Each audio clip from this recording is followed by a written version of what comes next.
परमेश्वर की बातों को समझने के लिए, परमेश्वर के मार्ग को समझने के लिए दिमाग की जरूरत नहीं है, बुद्धि की जरूरत नहीं है। परमेश्वर के अनुग्रह की जरूरत है, कृपा की जरूरत है, दया की जरूरत है। यदि परमेश्वर का अनुग्रह हो गया है तो आप परमेश्वर की बातों को और मार्ग को और उसकी योजनाओं को समझ पाओगे। यदि आप पर अनुग्रह नहीं हुआ है तो आप बस सवाल करते जाओगे, ये कैसा है, वो कैसा है, ये कैसा संभव है, वो कैसा संभव है।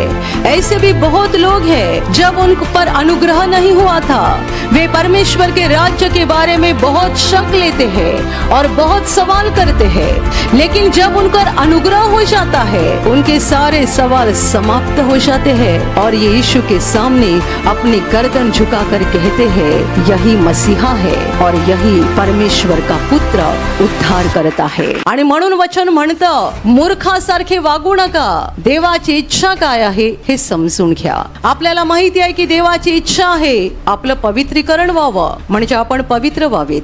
आपल्याला माहित आहे देवाची इच्छा आहे की आपण देवावर प्रेम करावं आणि आपल्या शेजाऱ्यांवर प्रेम करावं, ही देवाची इच्छा आहे। या देवाची इच्छा आपल्याला कळतात, आपलं पवित्रीकरण होणं म्हणजे आपल्या जीवनातली पाप निघून जाणं, आपण पवित्र बनत राहणं, देवावर प्रेम करणं, शेजाऱ्यावर प्रेम करणं, ही देवाची इच्छा आहे जी बायबल मधून आपल्याला समजते।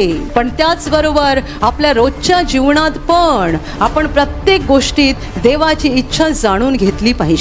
देवाचं मन काय आहे, देवाची इच्छा काय आहे हे आपण जाणून घेतलं पाहिजे। ज्याच्या मनात देवाचं भय नाहीये त्याला याचं काही पडलेलं नसते। देवाला काय वाटतं, देवाचं काय म्हणणं आहे, हे देवापासून आहे का, याचा विचार असले लोक करत, म्हणून त्यांना बाइबल मूर्ख असं म्हणतं। जितने सारे लोग यीशु पर विश्वास करके परमेश्वर के बच्चे बन चुके हैं, वे दुर्बल कमजोर होकर अपने जिंदगी में निराश ना हो जाए, हताश ना हो जाए, गिर ना जाए और उनकी आत्मा का विनाश ना हो जाए। इसलिए परमेश्वर ने हमें उसका पवित्र आत्मा दिया है। ये यीशु का आत्मा है, परमेश्वर का आत्मा है जो हमारे अंदर आके रहता है और हमें अंदर से ताकत देता है, अगुवाई करता है, सिखाता है, हिम्मत देता है, परमेश्वर के बातों की याद दिलाता है, हमें ज्योति से भर देता है, खुशी से, शांति से भर देता है।